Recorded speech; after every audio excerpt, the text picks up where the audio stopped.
It started like any other Wednesday. Coffee half finished, laptop open, my playlist humming softly in the background. Emma was in the shower, singing off-key to some 2000s pop song, the same one she always claimed to hate but secretly loved. We'd been together for 6 years, long enough to build a life, short enough to still be pretending it was perfect. I remember thinking, this is it, this is what stability feels like. Funny how lies sound like comfort when you don't look too closely. My phone buzzed. A message from an unknown number. You should know what she's doing when you're not home. There was a video attached. I almost deleted it. Another spam, I thought. But something in me, a quiet unease I couldn't explain, made me press play. The footage was shaky, taken from a distance. It showed my Emma, standing in front of a cafe I didn't recognize. She was smiling in that way she only did when she felt safe. And then he appeared, tall, confident, the kind of man who looked like he knew he could get away with anything. They kissed. It wasn't passionate, it was intimate, familiar, like it had happened 100 times before. I froze. My brain went quiet, like someone had turned the volume down on the world. The sound of the shower, the music, even my own breathing disappeared. I replayed it twice. No mistake. No misunderstanding. She came out of the bathroom a few minutes later, wrapped in a towel, her hair dripping. She looked at me and smiled, the same smile I'd just seen on that screen. "Morning, babe," she said. "You okay?" "Yeah," I lied. "Just thinking about work." She kissed me on the cheek, the smell of her shampoo mixing with the scent of betrayal I couldn't yet name. The rest of the day was a blur. I went to work, sat through meetings, answered emails, all while that video played on repeat in my head. Every second of it burned deeper into my memory. By the time I got home, I'd already made a decision. I wasn't going to confront her. Not yet. I needed to know how deep it went. How long? Who he was. So I waited. And while she slept beside me that night, I started digging. The first rule of betrayal: it never starts with the act. It starts with a shift, one so small, you almost miss it. Emma had been distant lately, sure, but I told myself it was work, stress, life. We were both 32, caught in the grind of trying to make a future look like something worth waiting for. I didn't see the red flags because I painted them over with logic. But that night, after seeing the video, logic felt like a bad joke. She fell asleep easily, she always did. Her breathing was steady, peaceful, while my mind felt like it was on fire. I lay there in the dark, staring at the ceiling, scrolling through the video frame by frame. The guy's face wasn't clear, but there was something about his posture, his watch, the way he touched her waist that screamed familiarity. The next morning, while she was showering again, I checked her phone. Not proud of it, but honesty ends where betrayal begins. Her password hadn't changed, a small mercy or a careless mistake. Most of the messages were ordinary work group chats, her mom, a few friends. But then there was a name I hadn't seen before, Ryan H. I opened the thread. At first, it was harmless. Memes, little jokes, small talk. But scrolling further back, I found something else. A text from 2 months ago. "Ryan, you make even Mondays feel like something worth living for. Emma, don't make me blush." Before 8 a.m. my stomach turned. I wanted to stop, but my thumb kept scrolling, like some masochistic reflex. Every message cut deeper.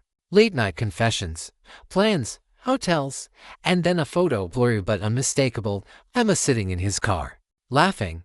The timestamps lined up with the nights she'd told me she was working late. When she came out of the bathroom, towel around her again, I was sitting at the table pretending to check emails. She kissed my shoulder as she walked past. "You look tense," she said. "Rough morning?" "Something like that," I murmured. She smiled. "You should take a day off. Clear your head." I almost laughed at the irony. She had no idea. That day, I called in sick and drove to the cafe from the video. It wasn't far, a little corner spot near the university, quiet, hidden enough for secrets to feel safe. I ordered a coffee and sat near the window. An hour later, she walked in, not with Ryan, at least, not yet. She sat alone, scrolling on her phone. She looked nervous, restless. A few minutes passed, and then he arrived. Ryan was exactly what I expected, the charming type. Clean cut, expensive watch, practiced smile. The kind of man who knew how to make people trust him. He kissed her cheek like he'd done it 100 times before, then sat down and held her hand across the table. And just like that, the truth had a face. I didn't storm it, didn't make a scene. I just watched, quietly, calculating, because in that moment, I realized something far more dangerous than anger. I wasn't just hurt, I was planning. And if betrayal was an art, I was about to become an artist. If there's one thing betrayal teaches you, it's patience. The kind of patience that burns. I didn't confront Emma. Not yet. The smart move wasn't to explode, it was to observe, to learn, to make her believe nothing had changed. So I smiled more. I cooked her dinner. I asked about her day, her friends, her meetings. Every word she spoke became a thread in a web I was quietly spinning. And she had no idea. At night, while she scrolled on her phone, I'd glance over, pretending not to notice the faint smirk that crept onto her lips when she texted Ryan. I memorized their patterns when they talked. When she went shopping, when she came home with that faint smell of his cologne on her jacket. Ryan worked at a financial firm downtown. I learned that from a quick LinkedIn search. From there, it wasn't hard to find his address, his workplace, even his gym. It's terrifying how easy it is to know everything about someone once you decide to look. The more I discovered, the colder I became inside. Emma was living 2 lives, but soon, she'd only have one left, and it wouldn't be hers. One Friday evening, she told me she had a team dinner. Perfect. I told her I might grab a drink with friends after work, to keep things believable. But instead, I drove to the restaurant she mentioned, the same one she and Ryan had gone to a few weeks back. According to her texts, I parked across the street and waited. When she walked in, wearing that red dress I bought her for our anniversary, I felt my pulse drop into something dark. She didn't hesitate, she went straight to him. The way she smiled, the way he stood up and pulled her into him. It was like watching someone else live my life. I took a photo, not for proof, for precision. Because this wasn't about rage anymore. It was about control. When she got home that night, I was already in bed, pretending to be asleep. She crept in quietly, thinking she'd fooled me again. But I could hear the faint click of her phone camera. She took a photo of us together. Me sleeping, to send to Ryan, maybe to prove she was home. That I didn't suspect anything. Smart, but not smart enough. Over the next few days, I began to play my role perfectly. I left subtle reminders of our love around the house, framed photos, small notes, the kind she used to write me. I knew guilt would start to eat at her if I fed her kindness while she drowned in lies. And it worked. She started to hesitate. Messages to Ryan became shorter, her laughs quieter, her eyes more distant. Then I struck the first real blow. I called Ryan's firm, posing as a client. I asked to speak with him, left my name, Mark Lewis, Emma's husband. A pause. Then, oh, yes, of course, Ryan's. Currently in a meeting with Mrs. Lewis. Silence. They didn't know they just handed me a loaded gun. That night, Emma came home late. I didn't ask where she'd been. Instead, I kissed her cheek, poured her a glass of wine, and said softly, "You've been working hard lately. You deserve a break." She smiled weakly, nodding. But her hands trembled when she held the glass. Good. Because the real show was just beginning. The trick to revenge isn't fury, it's choreography. And by now, I had learned to move every piece with surgical precision. Emma and Ryan didn't know it yet, but they were dancing to a rhythm I composed, one slow, cold, deliberate note at a time.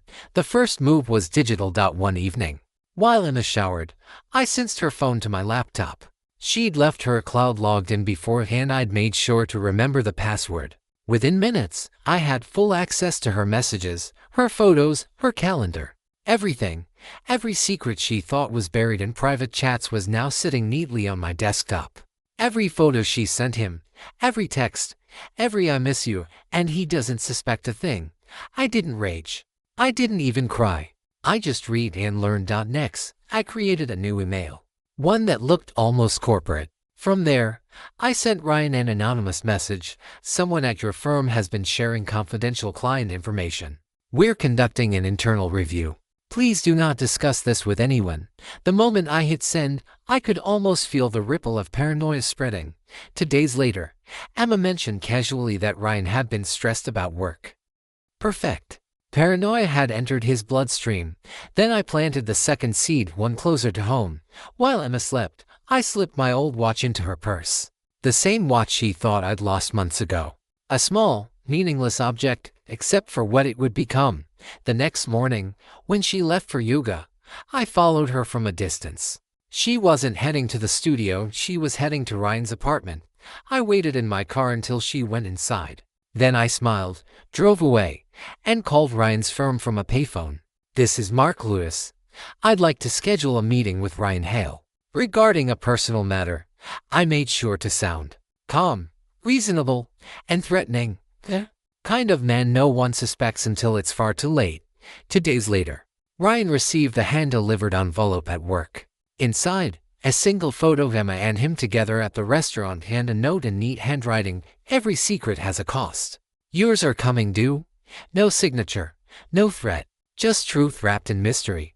Ryan's anxiety grew into panic. He started texting Emma constantly, warning her, asking if anyone knew. She denied everything, of course, but I saw it all through her messages. She was cracking. At home, I played the role of the loving husband flawlessly. "Everything okay?" I'd ask as she stared into her phone, pale and tense. "Yeah, just work stuff," she'd mumble. "Want me to help?"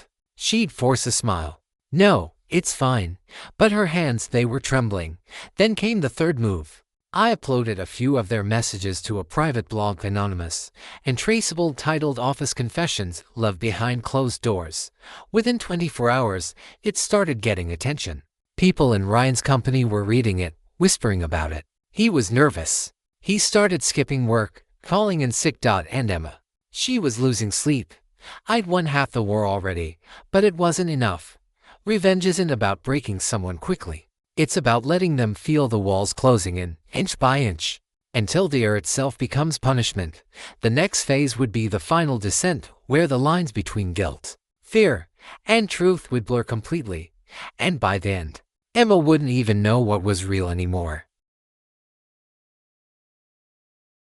Revenge, when done right, isn't loud. It's quiet, surgical, a whisper that rearranges someone's entire sense of safety until they start to crumble from the inside out. And Emma was crumbling. It began with the little things. She'd check the locks twice before bed. Her hands would shake while pouring coffee. I'd catch her staring into nothing, her lips trembling like she was replaying every lie she'd told, over and over again. At first, I played the part of the worried husband. "You've been acting off lately," I'd say gently, resting my hand on hers. She'd pull away, force a smile, and say, "Just tired." But her eyes told a different story, the story of someone who knew the walls were closing in. Meanwhile, Ryan's world was collapsing faster. He'd been suspended from work while the confidential leak was under investigation. The anonymous posts had reached his boss. He couldn't prove anything, and that's what terrified him. He called Emma constantly, desperate, angry. She started ignoring him. One night, I heard her crying in the bathroom. When she came out, I asked softly, "What happened?" She looked at me, eyes red, and whispered, "Everything's falling apart." I almost felt sorry for her. Almost. Then came the night that sealed everything. I invited her to dinner, said we needed to reconnect. She agreed, hopeful, maybe even relieved that I hadn't left her yet. We went to the same restaurant where she and Ryan had first met, Poetic Symmetry. She didn't realize it until we sat down. The flicker of recognition in her eyes was delicious. "Why here?" she asked quietly. I smiled. I thought it was memorable. She looked uneasy. Halfway through dinner, she excused herself to the restroom. When she came back, there was an envelope sitting next to her wine glass. Her face went pale. "Mark, what is this? Why don't you open it?" I said calmly. Inside were printed screenshots of her messages with Ryan, time-stamped and detailed. She froze, her breath catching in her throat. "Mark, I can explain." "Don't." My voice was steady, cold. "You already did. Over text." Her lip quivered. "Please, just listen." But I wasn't listening anymore. I'd already heard everything I needed. I stood, tossed a few bills on the table, and said quietly, "You should know. The world already knows your story. The blog, the photos, the leaks. They're all out there. The only thing left is your version of it, if you can still find one." Her eyes widened in horror. You did this? Yes. I leaned close, my tone calm, almost kind. You took something from me, my trust, my dignity. I just returned the favor, and with that, I walked out. That night, I packed a small bag and left the house. No shouting, no scene, just silence. I checked the blog one last time before deleting it. Final post: she lied until her lies became her life. And when the truth finally arrived, it looked a lot like justice. Weeks passed. I heard through mutual friends that Ryan had moved away, and Emma quit her job. No one knew why. No one ever does. I built something new from this, is a quieter, lonelier, but cleaned out, and sometimes, when I drive past that restaurant, I remember her face the moment she opened that envelope. That exact second when lies turned into fear, and fear turned into understanding. That's the thing about betrayal. It doesn't kill you instantly. It lingers like a ghost. And I've learned to live with ghosts.